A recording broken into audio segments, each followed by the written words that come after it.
में चाइना और भारत दोनों के लिए ही अब तुर्की टेंशन बनने जा रहा है।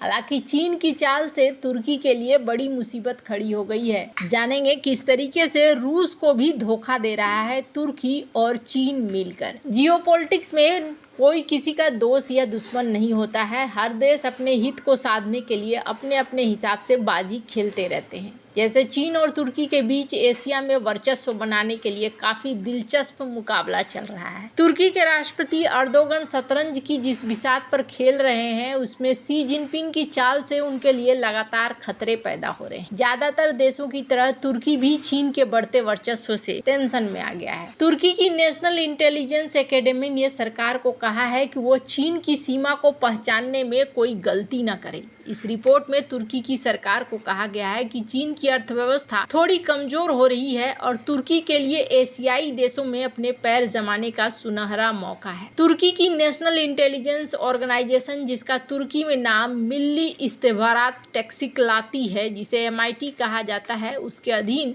पिछले साल नेशनल इंटेलिजेंस एकेडमी की स्थापना की गई, जिसका काम सुरक्षा मामलों का अध्ययन करना है। उसने तुर्की की अर्दोगन सरकार के सामने कई तरह के अलार्म बजाए। MIT का काम मोटे तौर पर खुफिया जानकारियों को जुटाना था, लेकिन वो जियोपॉलिटिकल स्ट्रेटजी भी बना रहा है। इसके रिपोर्ट के विस्तार में कहा गया कि तुर्की की विदेश नीति पर चीन की नीतियों का गंभीर असर हो रहा है। इसलिए तुर्की की सरकार को चाहिए कि वो वाशिंगटन और बीजिंग के बीच संतुलन बनाए। 1 फरवरी को जारी इस रिपोर्ट में चीन के BRI को एक खतरा बताते हुए इसे चीन की पैंतरेबाजी बताया गया है। इसके अलावा इस प्रोजेक्ट के जियोपॉलिटिकल असर और खतरों के बारे में विस्तार से बताया गया। रिपोर्ट में साफ साफ शब्दों में कहा गया है कि सऊदी अरब और ईरान के बीच चीन ने जो मध्यस्थता कराया है, फलस्तीन को लेकर चीन का जो रुख रहा है, वो क्षेत्रीय स्थिरता के लिए नहीं है, बल्कि चीन की अवसरवादी चाल है। इस रिपोर्ट में तुर्की की सरकार ने कहा कि अफ्रीका, मध्य एशिया, मध्य पूर्वी देशों में तुर्की को फौरन चीन को काउंटर करने के लिए रणनीति बनानी चाहिए, ताकि चीन के वर्चस्व को रोकने में राष्ट्रपति अर्दोगन कामयाब हो पाए। इस रिपोर्ट में कहा गया कि मध्य एशिया में जिस आक्रामकता के साथ चीन अपनी मौजूदगी का विस्तार कर रहा है और निवेश के जरिए रणनीतिक कारोबार को बढ़ा रहा है, वो तुर्की के खिलाफ एक ऐतिहासिक खतरे को जन्म दे रहा है। इस रिपोर्ट में कहा गया कि अर्दोगन सरकार को फौरन चीन के बढ़ते आर्थिक प्रभाव को रोकने के लिए मध्य एशिया में रणनीतिक साझेदारी का विस्तार करना चाहिए। इसके अलावा रिपोर्ट में कहा गया कि चीन में उइगर मुसलमानों के खिलाफ हो रहे अत्याचारों पर भी दुनिया का ध्यान खींचने के लिए तुर्की को काम करने की जरूरत है। तुर्की अमेरिका के गठबंधन वाले नाटो का सदस्य है, लेकिन उसने हमेशा से चीन के साथ कारोबारी संबंधों का विस्तार किया है। इसका मकसद अमेरिका को संतुलित रखना था।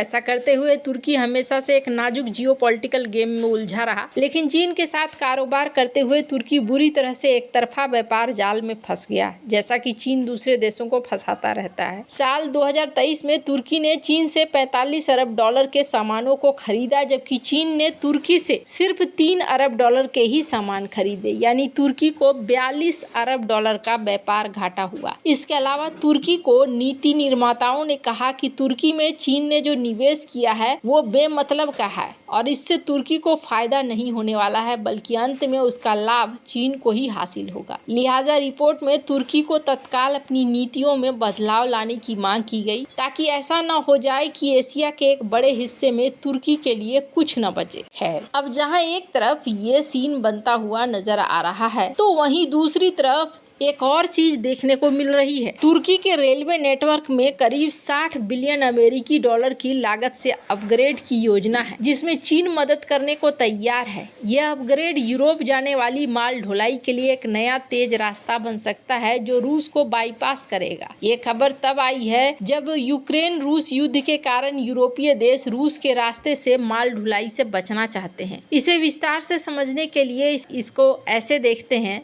तुर्की के सरकारी निवेश संवर्धन कार्यालय इन्वेस्ट इन तुर्की के अध्यक्ष का कहना है कि चीन तुर्की के रेलवे नेटवर्क को अपग्रेड करने में रुचि रखता है। इसमें मौजूदा लाइनों का विद्युतीकरण करना, नए घरेलू मार्ग, इस्तांबुल में एक नया पुल और इस्तांबुल से राजधानी अंकारा तक हाई स्पीड रेल लाइन का निर्माण शामिल है। यह परियोजना करीब 60 बिलियन डॉलर की लागत की होगी। चीनी कंपनी CRRC झुओझुओ इलेक्ट्रॉनिक लोकोमोटिव पहले से से ही तुर्की में मौजूद है और पिछले साल इस्तांबुल के मेट्रो सिस्टम के लिए देश के सबसे तेज मेट्रो ट्रेन पेश कर चुकी है। अब चीन इस बड़ी परियोजना में निवेश और टेक्निकल सहायता देना चाहता है। जल्द ही इसके लिए खुली निविदा प्रक्रिया शुरू होगी जिसमें चीनी कंपनियां हिस्सा ले सकती है। ये अपग्रेड चीन की BRI का हिस्सा है जिसके तहत वह यूरोप और एशिया को जोड़ना चाहता है। यूक्रेन रूस युद्ध के कारण रूस के रास्ते से माल ढुलाई जोखिम भरी हो गई है, इसलिए यूरोपीय देश वैकल्पिक मार्ग तलाश रहे हैं। तुर्की का ये अपग्रेड चीन के BRI का हिस्सा है जिसके तहत वह यूरोप और एशिया को जोड़ना चाहता है। यूक्रेन रूस युद्ध के कारण रूस के रास्ते से माल ढुलाई जोखिम भरी हो गई है, इसलिए यूरोपीय देश वैकल्पिक मार्ग तलाश रहे हैं। तुर्की का ये रेलवे नेटवर्क मध्य कॉरिडोर को मजबूत करेगा जो चीन से मध्य एशिया, कैस्पियन सागर, दक्षिण काकेशस और तुर्की होते हुए यूरोप तक जाता है। मार्ग रूस के उत्तरी कॉरिडोर से छोटा और तेज है जो अभी चीन यूरोप रेल माल ढुलाई का 90% हिस्सा संभालता है। तुर्की इस परियोजना से खुद को यूरेशियन व्यापार का केंद्र बनाना चाहता है। तुर्की के इस रेलवे अपग्रेड को समझने के लिए ऐतिहासिक सिल्क रोड और ओटोमन साम्राज्य का उदाहरण समझिए। सिल्क रोड एक प्राचीन व्यापार मार्ग था जो चीन से यूरोप तक माल लेकर जाता था। 15वीं-16वीं सदी में ओटोमन साम्राज्य ने इस मार्ग पर कंट्रोल हासिल कर लिया। इस्तांबुल इस मार्ग का एक महत्वपूर्ण केंद्र था जो एशिया और यूरोप को जोड़ता था। ओटोमन साम्राज्य ने इस मार्ग का इस्तेमाल व्यापार को कंट्रोल करने, अपने आर्थिक शक्ति को बढ़ाने के लिए किया। उन्होंने टैक्स लगाए, व्यापारियों को सुरक्षा दी जिससे उनकी अर्थव्यवस्था मजबूत हो गई। लेकिन जब पुर्तगाल और स्पेन जैसे यूरोपीय देशों ने समुद्री मार्ग ढूंढ लिए तो सिल्क रोड का महत्व कम हो गया और ओटोमन के प्रभाव को चुनौती मिलने लगा। इस बदलाव ने ओटोमन साम्राज्य को नए व्यापार मार्गों और रणनीतियों पर ध्यान देने के लिए मजबूर कर दिया। ये एक सबक था कि वैकल्पिक मार्ग किसी क्षेत्र के आर्थिक और रणनीतिक स्थिति को बदल सकता है। आज तुर्की फिर से एक वैकल्पिक मार्ग बनाने के लिए मजबूती से आगे आ रहा है, ठीक वैसे ही जैसे सिल्क रोड के समय उसने व्यापार को कंट्रोल किया था। इस बार चीन के साथ साझेदारी से वो रूस को बाईपास कर यूरोप के साथ व्यापार को बढ़ाना चाहता है। ये तुर्की की ऐतिहासिक भूमिका को आधुनिक संदर्भ में एक बार फिर से लाने की कोशिश है। ये परियोजना तुर्की को यूरेशियन व्यापार का एक प्रमुख केंद्र बना सकती है। रूस के रास्ते से बचने के लिए यूरोपीय देश इस मार्ग का इस्तेमाल कर सकते हैं जिससे तुर्की की अर्थव्यवस्था को फायदा होगा। साथ ही पर्यटन, सांस्कृतिक सहयोग को भी बढ़ावा देगा जैसा कि एशियन फाइनेंशियल फोरम के दौरान कहा गया था।